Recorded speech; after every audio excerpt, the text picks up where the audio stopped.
Selamat pagi, siang, sore, dan malam, Ibu Ika dan teman-teman sekalian. Hari ini kita akan mempresentasikan tentang penggunaan huruf miring dan tebal. Sebelumnya saya kenalkan dulu kelompoknya terdiri dari saya sendiri, Amel, dan Christina.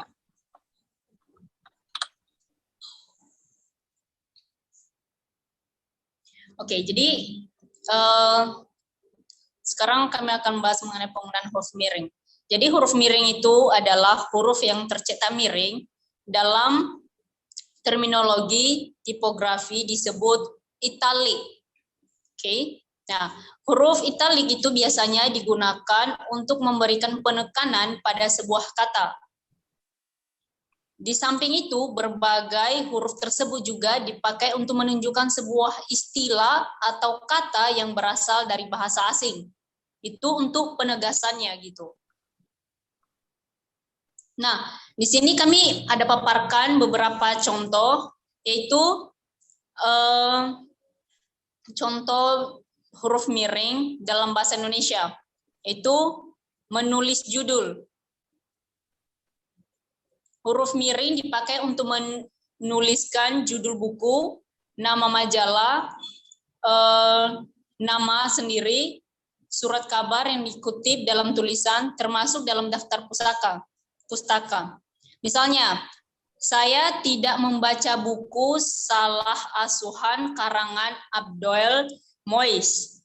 Kedua, berita itu muncul dalam suatu kabar Cakrawala. Nah, di sini ada ungkapan daerah atau bahasa asing. Misalnya, ucapan Peusijio yaitu tepung tawar menarik perhatian wisatawan asing yang berkunjung ke Aceh. Kemudian ada nama ilmiah buah manggis ialah Garcinia mongosta. Kemudian ada Weltanschauung bermakna pandangan dunia. Kemudian Bhinneka Tunggal Ika dijadikan semboyan negara Indonesia. Jadi yang bercetak miring ini itu sebagai penekanannya.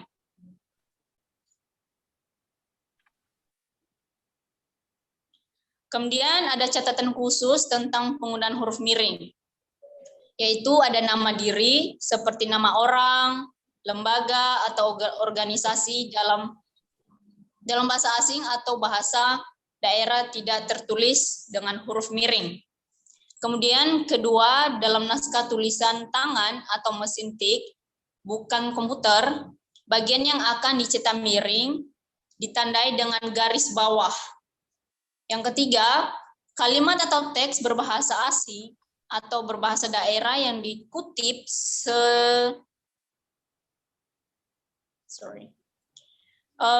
atau berbahasa daerah yang dikutip secara langsung dalam teks berbahasa Indonesia ditulis dengan huruf miring.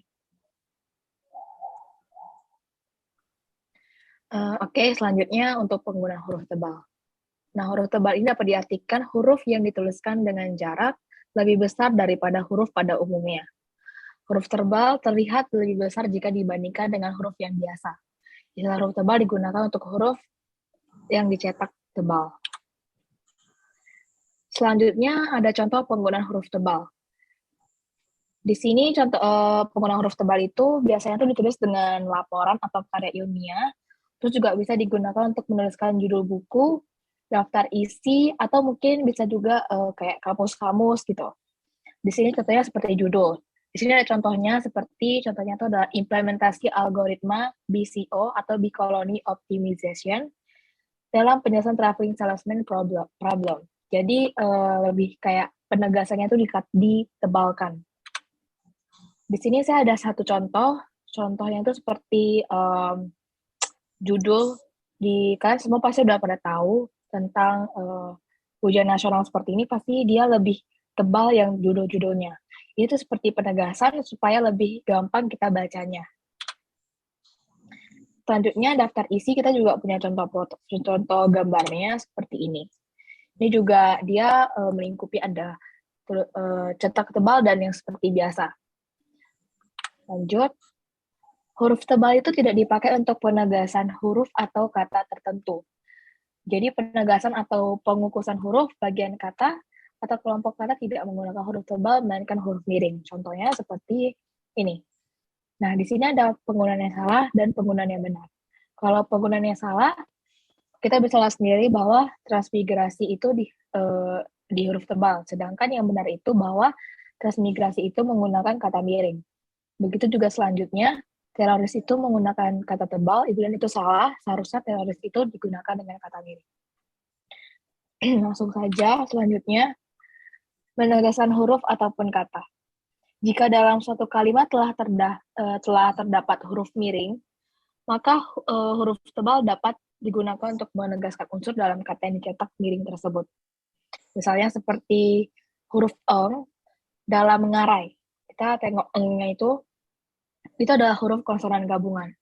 Lalu yang kedua ada dalam peribahasa all good things come to end, kata yang dicetak miring berarti berakhir atau tidak selamanya terjadi. Nah, itu kan yang kedua itu kan ada huruf miring dan huruf tebal. Tapi di sini dikatakan bahwa cetak miring itu berarti berakhir atau tidak selamanya terjadi. Sedangkan di N-nya itu adalah kata tebalnya. Jadi itu menegaskan dari kata peribahasa tersebut. Lanjut untuk selanjutnya menegaskan bagian dalam karangan. Huruf tebal digunakan untuk mempertegas bagian-bagian dalam suatu karangan. Misalnya menulis judul bab, dan judul subbab adalah huruf tebal. Contohnya seperti bab 1, kromosom 2, itu kan huruf judul ya. Sama seperti yang udah saya sampaikan sebelumnya di slide yang